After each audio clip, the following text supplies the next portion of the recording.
Järgmine probleem, mida ma olen ka kõrvalt näinud, on see, et tekivad erinevad arusaamad osanike vahel just igapäevastes küsimustes.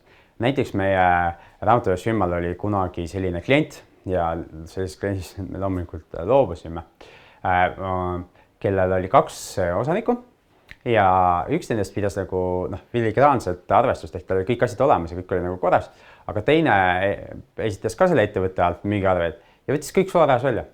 Näiteks ta tegi 100 euri eest, ma ei tea, kviitungi või arve sellesse ettevõttesse ja siis võttis 100 eurot kassasse välja.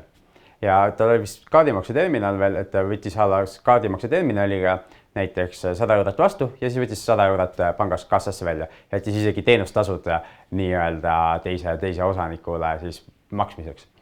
Ja see ettevõte võtku keris, me rääkisime küll osanikele, et kuulge, hallo, niimoodi nagu ei saa, eks ju, et see on jabur, nii et ühel pool on nagu korras ja teine pool on nagu täiesti korrast ära.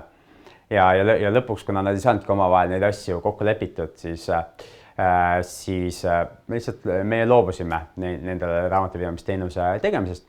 Aga sellises situatsioonis ei aita isegi see osanike leping, millest meil eraldi videos juttu oli, sest lihtsalt inimeste siin 2 kõrva vahel toimuv on lihtsalt niivõrd erinev.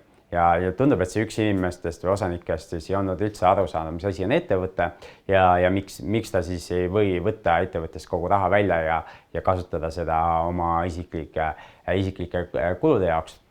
Nii et üks probleeme, mis võib tekkida ja mida tasub siis eelnevalt kuidagi välja selgitada nii palju kui võimalik, et kui sa hakkad kellega koos ettevõtet tegema, et millised on tema arusaamad üldse rahaasjadest, kas ta on varem ettevõtja olnud, kui ei ole, et kas ta siis saab aru, et ettevõtte rahakott on eraldi tema isiklikust rahakotist ja et kui me teenime koos raha, siis me pärast koos otsustame, mis me sellega teeme. Aga selle näite puhul oli tegelikult juba algse probleemi allikaks see, et need 2 osanikud tegelesid täiesti erinevate asjadega. Üks tegeles mingite prindi või trükitöödega ja teine tegeles oma mingi käsitöö asjade müügiga.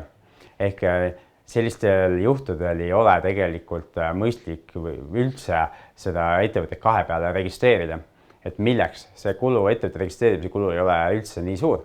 Ja sul on siin Koltsu raames ka täiesti eraldi video selle kohta ja juhend selle kohta, kuidas ettevõtte registreerimine käib ja sa näed, et seda saab praktiliselt 15 minutiga teha, et see on väga-väga lihtne ja üldse mitte kulukas.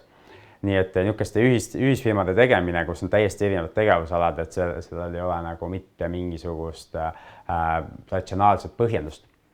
Nii et valige oma kaasosanikke hoolega, isegi lepingutega ei saa alati kõiki riske maandada, aga soovin sulle siis edu ja kohtume järgmises videos.